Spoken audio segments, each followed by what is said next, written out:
नमस्कार माझ्या लाडक्या मैत्रिणींनो आणि लाडक्या बहिणींनो. तर आजचा विषय आहे आपल्या लाडक्या बहिणी योजनेच्या. तर मैत्रिणींनो, 24 फेब्रुवारीला डबल वाटप सुरू झालेली किंवा लाडक्या बहिणींना जानेवारी हप्ता 3,000 रुपये जमा. 18 जिल्ह्यात 3,000 रुपये जमा आहेत. 3,000 रुपये जमा झाल्याचा मेसेज आला का तुम्हाला? लाडकी बहीण योजना हप्ता वितरण सुरू. पैसे आले नसतील तर नक्कीच तुम्ही हे काम करा. जर तुम्ही हे काम केलं तर तुम्हाला तुमच्या लाडक्या बहिणीचे पैसे आले की नाही हे कळू शकतं. नमस्कार, चला आपण व्हिडिओला सुरुवात करूया. मुख्यमंत्री माझी लाडकी बहीण योजनेचे पैसे वितरण काल रात्रीपासून सुरू झालेलं आहे.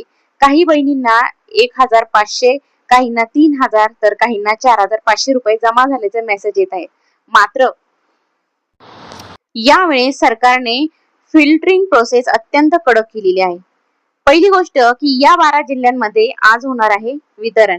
काल 12 जिल्ह्यांमध्ये पैसे पाठवल्यानंतर आज उरलेल्या 12 जिल्ह्यांची पाळी आहे. प्रामुख्याने लहान जिल्ह्यांना प्राधान्य दिलं जात असून पुणे, नाशिक, अहिल्यानगर यांसारख्या मोठ्या जिल्ह्यांचा नंबर तांत्रिक कारणांमुळे शेवटी लागू शकतो, हे मात्र नक्की. दुसरी गोष्ट अशी की 86 लाख महिला यासाठी अपात्र ही आहेत 4 नवीन कारण. सरकारने उत्पन्नाची आणि मालमत्तेची उलट तपासणी केल्यामुळे मोठा आकडा अपात्र ठरला आहे. आता केवळ 4 चाकी गाडीच नाही तर खालील काही कारणांमुळे सुद्धा हप्ता थांबू शकतो. पहिली गोष्ट ई-केवायसी च्या त्रुटी. ज्या महिलांनी ई-केवायसी पूर्ण केली नाही किंवा चुकीचा आधार नंबर दिला त्यांचा नावे म्हणजे त्यांची जी नावे आहेत ती कट झालेली आहेत. दुसरी गोष्ट उत्पन्नाची तपासणी. 2.5 लाखांचं उत्पन्न दाखवून प्रत्यक्षात घरात चैनीच्या वस्तू, मोठा टीव्ही, फ्रीज, एसी असल्याचा डेटा मॅचिंग मध्ये अशा महिलांना अपात्र केलं जात आहे. अजून तिसरी गोष्ट अशी की एकाच घरात 2 पेक्षा जास्त लाभार्थी नियमानुसार एका विवाहित आणि एक अविवाहित महिलेला लाभ मिळणे अपेक्षित असताना एकाच कुटुंबात अनेकांनी अर्ज भरल्यास ते रद्द झालेले आहेत. बँक खाते आधार लिंक नसणे. बँक खाते आधारशी जोडलेले नसल्यास सरकार पैसे पाठवून ते जमा होत नाहीत.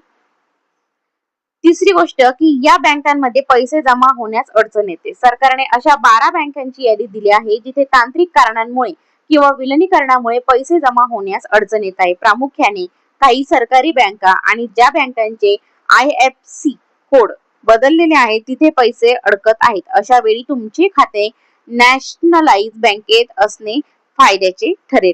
चौथी गोष्ट म्हणजे काय तर तुम्हाला 4,500 रुपये कसे मिळणार? ज्या महिलांना तिसऱ्या यादीत स्थान मिळाले आहे म्हणजे ज्यांनी मागील 2 हप्ते तांत्रिक कारणांमुळे थकले होते त्यांना या महिन्यात एकत्रित 4,500 रुपये मिळण्याची तरतूद आहे. मात्र यासाठी तुमचे स्टेटस मंजूर असणे अनिवार्य सुद्धा आहे. पाचवी गोष्ट तुमची यादी आणि स्टेटस कसे तपासणार.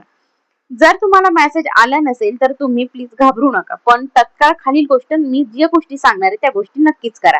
तर काय, महाडीबीटी पोर्टल किंवा नारी शक्ती दूत ऍप वर लॉग इन करायचं. त्यात तुमची अर्जाची स्थिती तपासायची आणि जर तिथं इन रिन्यू किंवा रिजेक्टेड असेल तर त्याचं कारण तपासायचं. तुमचं बँक खातं डीबीटी साठी सक्रिय आहे का याचे बँकेत जाऊन तुम्ही खात्री करा. आणि सगळ्यात महत्वाची गोष्ट अशी की 2026 वर्षातला हा पहिलाच हप्ता असल्याने तो मिळणं अत्यंत गरजेचं आहे. जर हा हप्ता हुकला तर पुढील पूर्ण वर्षभर तुम्हाला योजनेचा लाभ मिळणं कठीण होईल. त्यामुळे व्हिडिओमध्ये सांगितल्याप्रमाणे ज्या गोष्टी सांगितल्या त्या गोष्टी लवकरात लवकर करा म्हणजे तुम्हालाही तुमचा लाडक्या बहिणीचा हप्ता नक्कीच मिळेल. आणि जर माझ्या चॅनलवरती नवीन असेल तर या बातम्या जाणून घेण्यासाठी चॅनलला सबस्क्राईब करा. धन्यवाद.